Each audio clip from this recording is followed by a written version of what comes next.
Hello दोस्तों, मैं Shahbaz great IQ में आप सभी का स्वागत करता हूं। लास्ट टाइम जब ग्रुप डी का एग्ज़ाम हुआ था उसके साइंस के जो क्वेश्चंस थे उसके हम सीरीज़ यहां पे चला रहे हैं आप। और 23 सितंबर को जो एग्ज़ाम हुआ था उसके फर्स्ट शिफ्ट के कुछ क्वेश्चंस हैं, उसका डिस्कशन करेंगे हम, बहुत डिटेल में करेंगे। इसको अच्छे तरीके से समझ लेना। अगर वीडियो अच्छी लगे तो लाइक ज़रूर करना। न्यूमेरिकल वगैरह हर चीज़ को ध्यान से समझेंगे। चलते हैं पहले क्वेश्चन की तरफ। क्या बोलता है पहला क्वेश्चन? ये बोला गया है कौन सी धातु है, कौन सी धातु कक्षा ताप पर जो है तरल होती है। ठीक है, ये पूछा गया कि रूम के टेम्परेचर पे कौन सी ऐसी नॉन मेटल है जो लिक्विड में रहती है। तो आपको पता है पीरियोडिक टेबल में टोटल कितने तत्व हैं? 118 तो टोटल एलिमेंट्स है, उसमें से सिर्फ 2 ही ऐसे एलिमेंट हैं जो तरल होते हैं। 2 कौन कौन से हैं? एक हमारा पारा होता है और एक हमारा जो होता है ब्रोमीन होता है। ठीक है, ब्रोमीन। अब यहाँ पे पूछा क्या गया है? पारा जो होता है वो हमारा धातु होता है और यहाँ पे ब्रोमीन जो होती है ये हमारी अधातु होती है। क्वेश्चन में ये पूछा गया है कि इनमें से कौन सी अधातु है, तो अधातु कौन सी है? ब्रोमीन। तो ऑप्शन नंबर आपका बी हो जाएगा।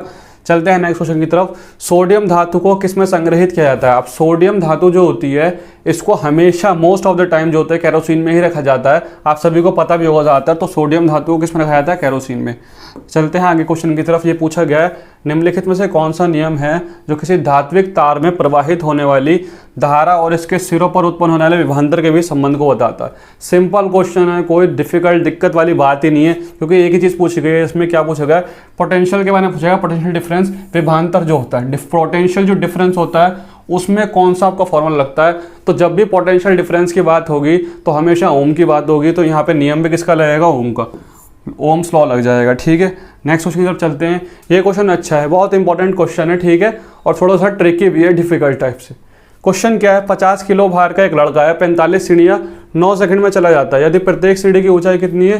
15 सेंटीमीटर है। तो पूछा गया है कि इसकी शक्ति बतानी है, पावर पूछी गई यहाँ पे। ठीक है, तो इस टाइप के क्वेश्चन आते रहते हैं। तो मैंने आपको कई बार बता भी चुका हूँ कि जब भी आपके हाइट की बात चल रही हो, यहाँ पे क्या बोला है कि 15 सेंटीमीटर की ऊंचाई है, जब भी हाइट की बात चल रही होती है तो वहाँ पे हमेशा पोटेंशियल एनर्जी का फॉर्मूला लगता है जिसमें H आता है। ठीक है, पोटेंशियल एनर्जी का फॉर्मूला क्या होता है? यहाँ पे mgh। ठीक है, यहाँ पे मास, ग्रेविटी और एच से हाइट होता है जो कि 15 दे रखी है। अब हमें निकालना क्या है? यहाँ पे निकालना हमें पावर निकालनी है। ठीक है, तो पावर जो है उसका फॉर्मूला क्या होता है? Work done upon time. ठीक है, तो वर्क हमारे किस में यूज होता है? वर्क का मतलब क्या? हमने कितनी एनर्जी यूज़ की, जब एनर्जी की बात चलेगी, क्योंकि दोनों का सेम होता है, ऐसा यूनिट जूल होता है। ठीक है, और अब हमारा जब वर्क अगर हम बात करें एनर्जी, तो एनर्जी कौन सी? Potential energy. पोटेंशियल एनर्जी का फॉर्मूला क्या होता है? mgh। तो हमें निकालनी है पावर, तो हम रखेंगे यहाँ पे mgh और अपॉन में टाइम। ठीक है, तो पहले हम पोटेंशियल एनर्जी निकाल देते हैं और उसके बाद हम डायरेक्ट यहाँ पे 9 सेकंड रख देंगे, हमारा आंसर कंप्लीट हो जाएगा। तो सबसे पहले हम यहाँ पे देखते हैं मास कितना दे रखा है। मास उन्होंने दे रखा है 50 kg। m की वैल्यू हमें पता है, दे रखी है 50। ठीक है, ग्रेविटी g की वैल्यू देखो ऑप्शन में ऑलरेडी गिवन है 9.8 होती है, मगर यहाँ गिवन है 10 लेके चलनी है हमें, तो g की वैल्यू कितनी हो जाएगी? 10। ठीक है, हाइट की अगर मैं बात करूँ कितनी है? 15 सेंटीमीटर की ऊंचाई है। किसकी? प्रत्येक सीढ़ी की। टोटल कितनी सीढ़ी है यहाँ पर? 45। तो मल्टीप्लाई कर देंगे, 45 को मल्टीप्लाई कर देंगे 15 से। जब 45 को मल्टीप्लाई करेंगे 15 से, तो 45 को 10 से करेंगे तो 450, और 45 को जब 5 से करेंगे तो 225। ठीक है, तो कितना हो जाएगा यहाँ पे? 675 सेंटीमीटर। ठीक है, जब मीटर में कन्वर्ट करेंगे तो 6.75 मीटर हो जाएगा। क्लियर हो गया? अब हमारे पास हाइट भी है, m भी है, g भी है, ग्रेविटी भी है। फॉर्मूले में पुट करेंगे, सीधा हमारा यहाँ पे आंसर हो जाएगा। अगले पेज पे इसको कर लेते हैं, देखते हैं वैल्यू क्या क्या दे रखी थी। पावर निकालनी है, तो मास कितना दे रखा था? 50 kg था। g की वैल्यू हमें पता है यहाँ पे कितनी थी? 10 दे रखी थी। और हमारी हाइट कितनी आई थी? 6.75 आई थी। वैल्यू जो दे रखी है यहाँ पर कितनी दे रखी है? 9 दे रखी है। टाइम जो है 9 दे रखा है, तो 9 नीचे रख देंगे यहाँ से। जब हम इसको डिवाइड करेंगे 9 से, तब कितना आएगा? 9 से डिवाइड करेंगे, यहाँ पे 3 से डिवाइड करेंगे, 3 3 आ जाएगा 2.5। ठीक है, फिर 3 से एक बार और काट देंगे इसको हम, तो कितना हो जाएगा? 0.7, और यहाँ पे 5 आ जाएगा, 0.75 आ जाएगा। ठीक है, जब हम इसकी मल्टीप्लाई करेंगे तो कितना आएगा? 50 को जब 10 में मल्टीप्लाई करेंगे तो कितना आ जाएगा? 500, और इसको मल्टीप्लाई करना है 75 में। तो जब हम 75 में मल्टीप्लाई करते हैं, ठीक है, तो 75 का मतलब क्या होता है? 500। 75 का मतलब होता है 3/4। जब इससे डिवाइड करेंगे तो कितना आ जाएगा? 125। 125 को 3 से मल्टीप्लाई करेंगे तो कितना आ जाएगा? 375। और पावर की अगर बात करें तो वो हमेशा आएगी वाट में। ठीक है, वाट में आती है, तो आंसर क्या हो जाएगा हमारा? 375 वाट। समझ में आ गया? इसको अगर समझ में नहीं आया तो आप दोबारा देख लेना, बहुत अच्छा क्वेश्चन था, थोड़ा डिफिकल्ट और लेंथी था। इसको जो है बहुत क्वेश्चन आसान है, अगर समझ में नहीं आता है तो दोबारा देख सकते हैं इस क्वेश्चन को, आपको समझ में आ जाएगा। अगर चलते हैं अगले क्वेश्चन की तरफ। न्यूमेरिकल थोड़े ज़्यादा पूछे आते हैं, ग्रुप डी में 2 से 3 न्यूमेरिकल आते हैं, मगर इतनी मैं गारंटी दे रहा हूँ अगर आप इस सीरीज़ को कंटिन्यू देखते रहेंगे, डेली कंटिन्यू देखेंगे इस सीरीज़ को, तो 100% आपके न्यूमेरिकल सारे समझ में आ जाएंगे। इससे बाहर न्यूमेरिकल नहीं आएगा, जो प्रीवियस ईयर में आए थे उससे रिलेटेड ही न्यूमेरिकल आएंगे। अगले क्वेश्चन की तरफ चलते हैं। ये भी एक न्यूमेरिकल है, एक अच्छा न्यूमेरिकल है, और ये थोड़ा उससे भी डिफिकल्ट न्यूमेरिकल।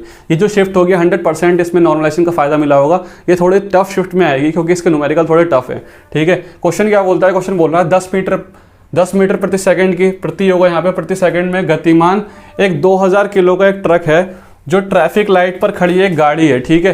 एक गाड़ी खड़ी है, उसे टकराता है, टकराने के बाद दोनों एक साथ 8 मीटर प्रति सेकंड की गति से चलते हैं। तो कार का द्रव्यमान पूछा गया है, ठीक है।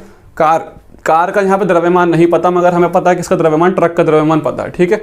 तो इस टाइप के क्वेश्चन को किस तरह से करेंगे आप, तो आपको पता है कि इसका इनिशियल जो है, जो ट्रक का होता है, ट्रक का कितने रखा है 10 मीटर प्रति सेकंड।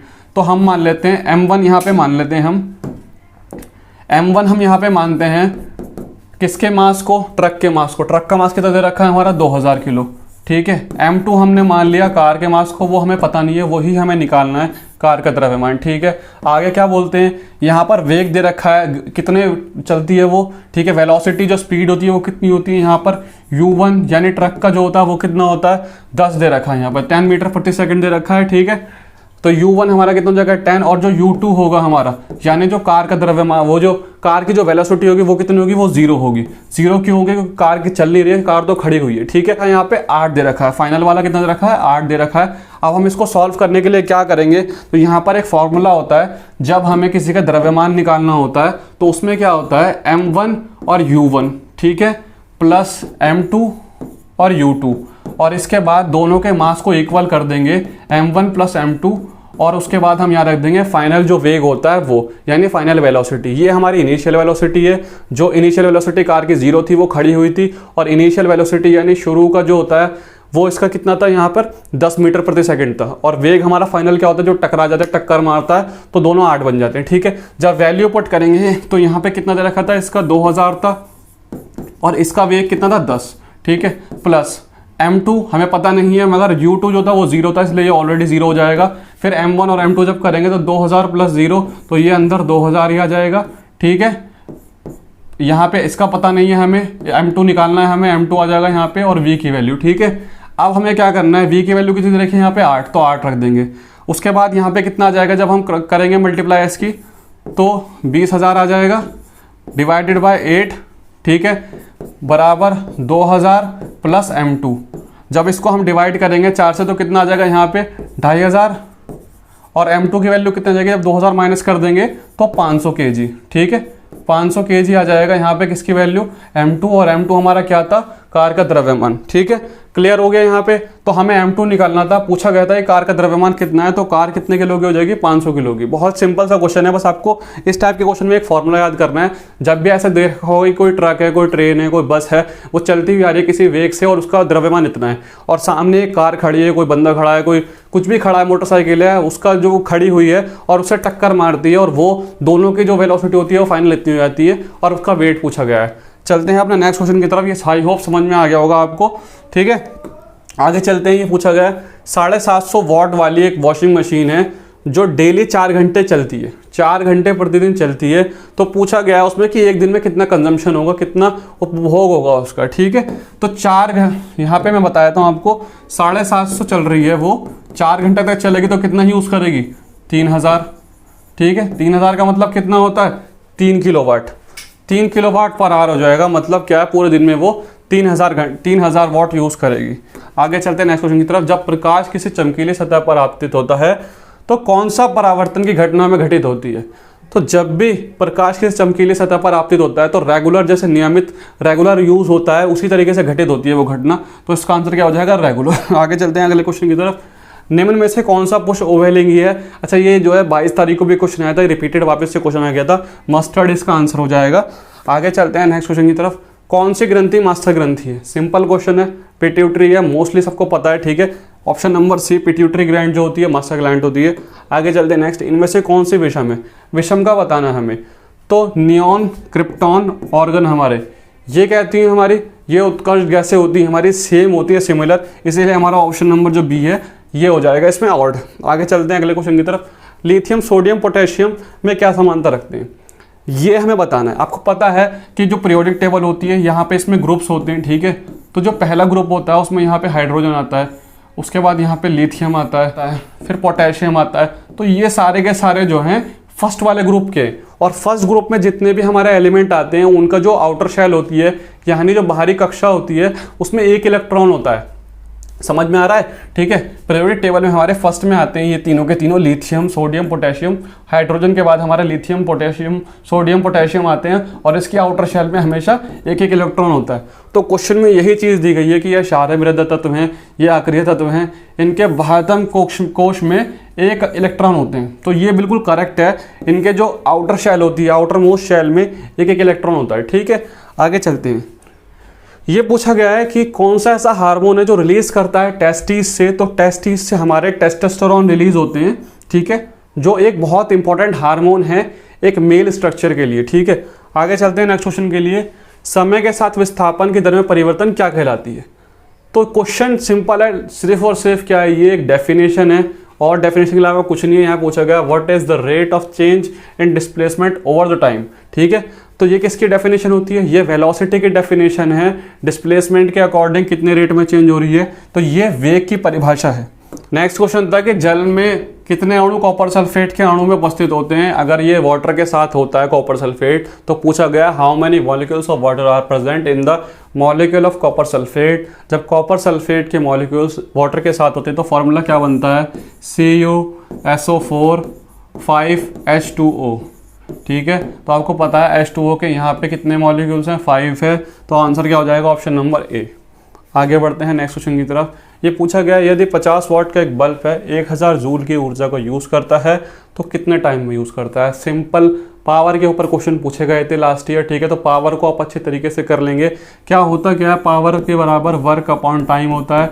जहाँ पर दे रखा है, कितना दे रखा है, वाट में दे रखी है पावर, यानी वाट में आती है तो पावर कितना दे रखा है 50, और जूल में हमारा वर्क होता है। अगर आप उसके जो ऐसा यूनिट है वो भी याद रखेंगे तो भी आप आराम से कर सकते हैं। तो आपको पता है जूल ऐसा यूनिट होता है किसका, वर्क का। तो वर्क कितना दे रखा है 1000 यूनिट, ठीक है। 1000 जूल टाइम बताना है। टाइम के लिए हम क्या करेंगे, टाइम को इधर ले जाएंगे और 1000 के नीचे कर देंगे 50 को, 0 से 0 कट जाएगा, 5 से जब काटेंगे तो 20 आ जाएगा। तो आंसर क्या आ जाएगा इसका, 20 सेकंड। चलते हैं नेक्स्ट क्वेश्चन की तरफ।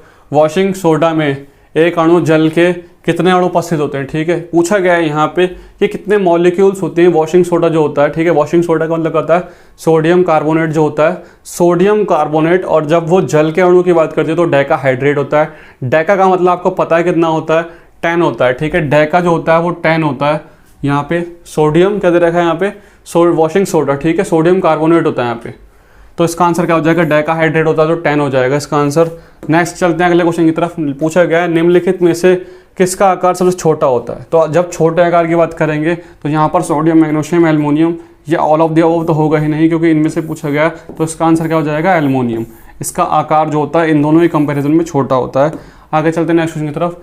निम्नलिखित में से 2 बीजपत्री पौधे जो होते हैं उसका गुण नहीं है, ये पूछा गया है, ठीक है। 2 बीजपत्री है, ठीक है। तो यहाँ पे क्या आ रहा है, डाई, ठीक है। 2 बीजपत्री है यहाँ पे। तो जब भी 2 बीजपत्रीय पौधों की बात करेंगे तो इसमें आप 2 चीज़ें याद रखेंगे कि क्या होता है, इसमें मेन रूट होती है, मेन रूट तो होगी ही होगी, और 2 बीजपत्र भी होंगे। जब 2 सीड्स भी होते हैं तो ऑप्शन नंबर सी और डी, मुख्य जड़ और 2 बीजपत्र, ये तो होने ही होने हैं कि 2 बीजपत्रों की बात की जा रही है। अब हम बात करते हैं इसके स्ट्रक्चर की। तो रेशेदार जड़ और जालीदार शिरा रचना में से क्या इसके पास होता है। तो जालीदार शिरा रचना इसके पास होती है। अगर हम बात करें इन पांचों में से कौन सा गुण नहीं है, तो रेशेदार जड़ जो है वो इसका आंसर हो जाएगा, वो इसमें नहीं होता। आगे चलते हैं नेक्स्ट क्वेश्चन की तरफ। निम्नलिखित में से गति का द्वितीय समीकरण जो है, ठीक है, सेकेंड नियम जो है वो किसको शो करता है। तो वो स्थिति जो होती है हमारे टाइम की पोजीशन जो होता है उसको चेंज कर देखता है, ठीक है। तो ये थे कुछ क्वेश्चन जो थे 23 तारीख के फर्स्ट सेट के कुछ क्वेश्चन थे 23 दिसंबर के। इसको हमने कंप्लीट किया, इस सीरीज को कंटिन्यू करेंगे। प्लीज़ इस वीडियो को आप शेयर कीजिए, अगर आपको अच्छी लगती है तो सब्सक्राइब कीजिए चैनल को। मिलते हैं नेक्स्ट वीडियो में, तब तक के लिए bye, all the best, take care.